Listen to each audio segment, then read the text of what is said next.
నమస్తే అండి, welcome to Guntur రుచులు. ఈరోజు అయితే ఇక్కడ రెసిపీ ఏంటా అని చూస్తున్నారా? తోటకూర అలాగే శనగపప్పుతో గ్రేవీ కర్రీ. రైస్, చపాతీ, పుల్కా అలాగే బటర్ నాన్స్ కాంబినేషన్లో కూడా సూపర్గా ఉంటుందండి. తోటకూర దొరికితే ఎప్పుడు మనకి ఫ్రై లాగాను, పుల్లకూర లాగాను, లేదంటే పప్పు చేస్తాం కదా, కానీ కొంచెం పచ్చిశనగపప్పు వాడి ఇలా ట్రై చేసి చూడండి. కాంబినేషన్ అయితే సూపర్ అనమాట. అసలు తింటేనే టేస్ట్ తెలుస్తుంది.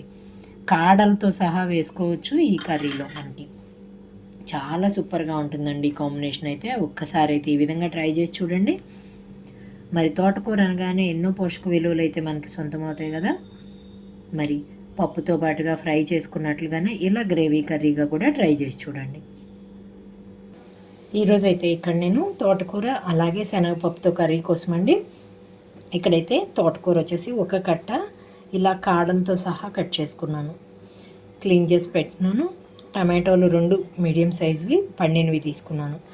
4-5 వెల్లుల్లి రెమ్మలు, ఉల్లిపాయలు, పచ్చిమిరపకాయ, కరివేపాకు, పచ్చిశనగపప్పు 3 గంటల పాటు అయితే నానబెట్టుకున్నాను. అంతేకాదండి, వీటిల్లోకి అయితే నేను పుదీనా తీసుకున్నాను. ఒక 3 రెమ్మల వరకు పుదీనా వేస్తేనే టేస్ట్ సూపర్గా ఉంటుంది. ఒకసారి అయితే పచ్చిశనగపప్పు వేసే ఏ కర్రీలో అయినా కొంచెం పుదీనా వేసి చూడండి, టేస్ట్ మీకే తెలుస్తుంది. ఇక్కడైతే ప్రాసెస్ చెప్తున్నాను. ఇక్కడైతే స్టవ్ ఆన్ చేసి పాన్ పెట్టుకున్నాను. ఇందులోకి నేను 2 టేబుల్ స్పూన్స్ వరకు ఆయిల్ తీసుకుంటున్నాను. గ్రేవీ కర్రీ కోసం అయితే నేను ఆయిల్ ఎక్కువగా వాడట్లేదండి, ఆయిల్ తగ్గించి వేస్తున్నాను.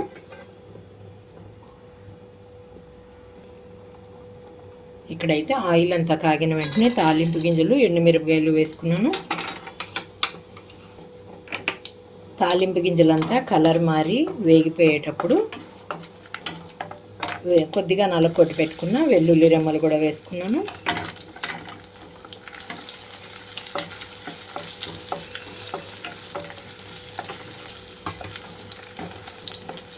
ఇవన్నీ వేగిపోయిన తర్వాత ఉల్లిపాయలు, పచ్చిమిరపకాయలు, అలాగే కరివేపాకు కూడా వేసుకున్నాను. ఇవి వేగేటప్పుడే పుదీనా రెమ్మలు కూడా వేసేసుకుంటున్నానండి.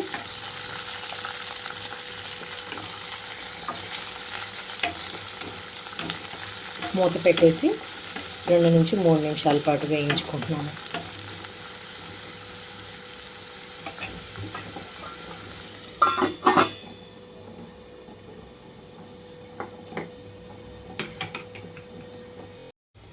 మూత వేసినాను 2-3 నిమిషాల తర్వాత.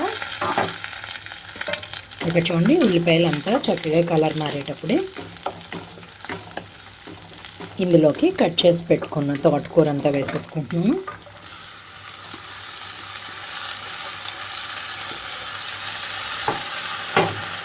అలాగే టమాటా ముక్కలు కూడా వేస్తున్నాను. వీటితో పాటుగా నానబెట్టుకున్న పచ్చిశనగపప్పు కూడా వేసేసుకుంటున్నాను. మూత పెట్టేసి మగ్గనిస్తున్నాను.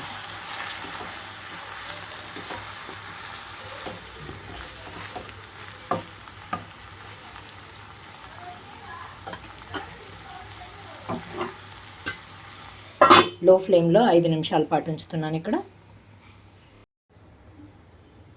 మూత తీస్తున్నానండి. ఇక్కడ చూడండి, చక్కగా ఆకు అంతా కూడా ఉడికిపోయినట్టుగా తెలుస్తుంది.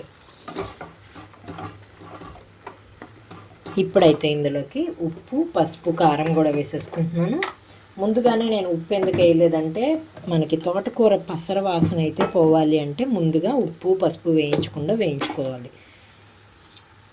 ఇప్పుడైతే రుచికి తగినట్లుగా ఉప్పు వేస్తున్నాను, అలాగే కొద్దిగా పసుపు కూడా, దీంతో పాటుగా కారం. నేనైతే పచ్చిమిరపకాయ ఒకటే వేసాను, కారం వేస్తున్నాను ఇక్కడ 1 స్పూన్ వరకు. మీరు పచ్చిమిరపకాయలు ఎక్కువ వేయదలుచుకుంటే కారం అయితే ఆపేసుకోవచ్చు.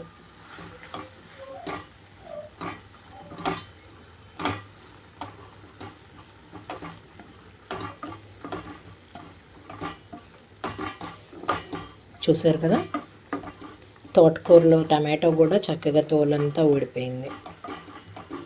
2-3 నిమిషాల పాటు మూత పెడుతున్నాను. మూత పెట్టబోయే ముందు కొద్దిగా ధనియాల పొడి అయితే వేస్తున్నాను. మీకు గ్రేవీగా కావాలి అనుకుంటే 1 కప్పు వాటర్ అయితే వేసుకోవచ్చు. ధనియాల పొడి కూడా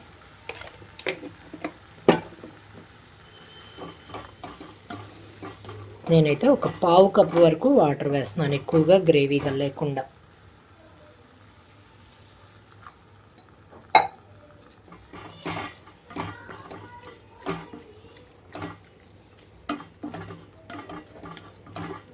మూత పెట్టేసి 3 నుంచి 5 నిమిషాల పాటు ఉంచుతున్నాను.